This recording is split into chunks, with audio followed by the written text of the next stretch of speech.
नमस्कार दोस्तों, मैं हरिकेश यादव आप सभी को एक बार फिर मैं अपने जज़्बात बता रहा हूँ।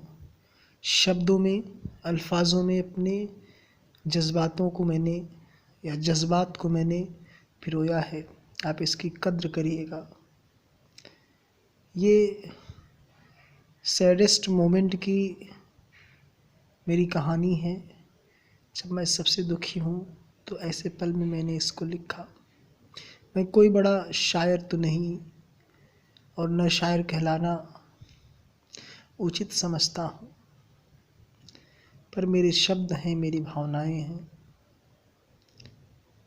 मुझे कुछ कहना है तो कहना तो पड़ेगा ही, भले ही मेरी भाषा टूटी फूटी क्यों न हो, भले जो शेर या कवि या लिरिसिस्ट होने के पैरामीटर्स होते हैं मैं उसमें फेल क्यों न हो जाऊँ, पर मुझे कुछ तो कहना है। वैसे सबसे पहले मैं शुरुआत करता हूँ जॉन एलिया साहब से। जॉन एलिया साहब कहते हैं कि तुम जब जाओगी तो खोया हुआ पाओगी मुझे, जब आओगी तो खोया हुआ पाओगी मुझे। मेरी तन्हाई में ख्वाबों के सिवा कुछ भी नहीं, मेरे कमरे सजाने की तमन्ना है तुम्हें, मेरे कमरे में किताबों के सिवा कुछ भी नहीं। इन किताबों ने बड़ा जुल्म किया है मुझ पर, इन किताबों ने बड़ा जुल्म किया है मुझ पर। इनमें एक रम्ज़ है जिस रम्ज़ का मारा हुआ जहन मुद्दत अंजाम नहीं पा सकता। यानी इंसान आपको समझ नहीं सकते, इंसान ये जो दुनिया वाले हैं ना आपको समझ नहीं सकते, आप पर जुल्म करते हैं। जैसे किताबें जब आप पढ़ लेते हो तो आपको ज्ञान हो जाता है और वही ज्ञान आपके लिए अभिशाप बन जाता है। तड़पते वही हैं, रोते वही हैं जिन्हें ज्ञान होता है। किसी भी क्षेत्र का ज्ञान क्यों न हो, जो ना समझ होते हैं उन्हें रोना तो क्या, कभी वो रुलासा भी नहीं होते, उनकी आंखों में आंसू कभी आते ही नहीं, उनके चेहरे पे हमेशा मुस्कान होती है। तो जॉन एलिया साहब भी उसी तरह से थे। उन्हें ज्ञान तो था पर जिंदगी भर तड़प के लिखते रहे, अपनी बातें बताते रहे, पर कोई समझने वाला था नहीं। तो अब मेरे कुछ शेर हैं, मैंने लिखे हैं। दरअसल इस दुनिया में आप किसी को ज़िंदगी की दुआ दीजिए, आप किसी की ज़िंदगी को दुआ दीजिए, वही लोग यदि आपको बद्दुआ दें मरने की तो कैसा लगेगा आपको। आप किसी को दुआ दें और कोई आपको बद्दुआ दे, आप ज़िंदगी की दुआ दे रहे हैं और कोई मौत की बद्दुआ दे रहा हो। ये जो रम्ज़ है विचारों में, इसको समझिए।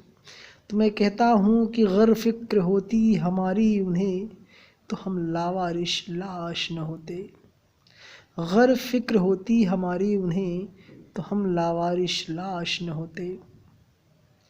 मेरी मोहब्बत की कहानी कुछ ऐसी कि जिसने न आगाज़ देखा न अंत, मेरी मोहब्बत की कहानी कुछ ऐसी कि जिसने न आगाज़ देखा न अंत।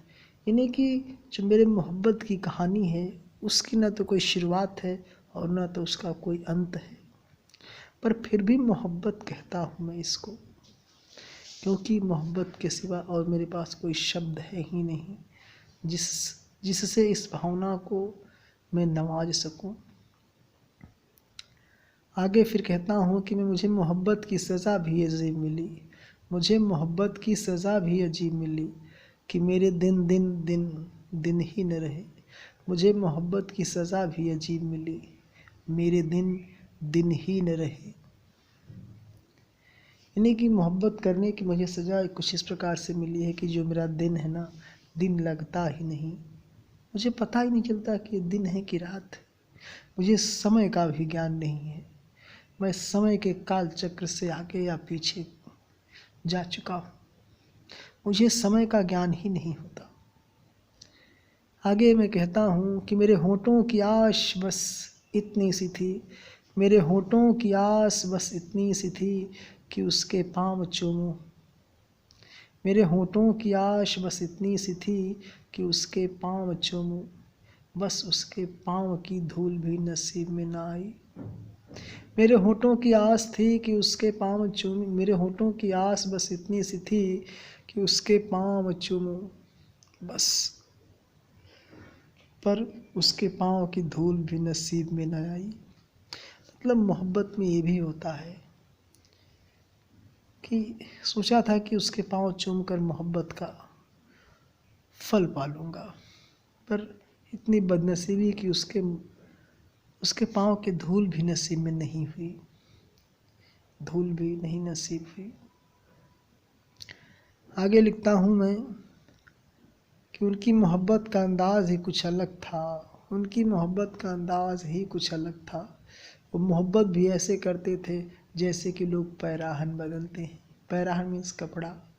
उनकी मोहब्बत का अंदाज़ ही कुछ अलग था, वो मोहब्बत ऐसे करते थे जैसे कि लोग पैराहन बदलते हैं। अगला शेर है कि वो हमसे मोहब्बत भी नहीं करते और हमारी मोहब्बत में खामियां भी नहीं बताते। वो हमसे मोहब्बत भी नहीं करते और हमारी मोहब्बत में खामियां भी नहीं बताते। मेरा आखिरी शेर है कि वो मेरी जान है, कि वो मेरी जान है हरदम मेरी जान लेती है, वो मेरी जान है हरदम मेरी जान लेती है।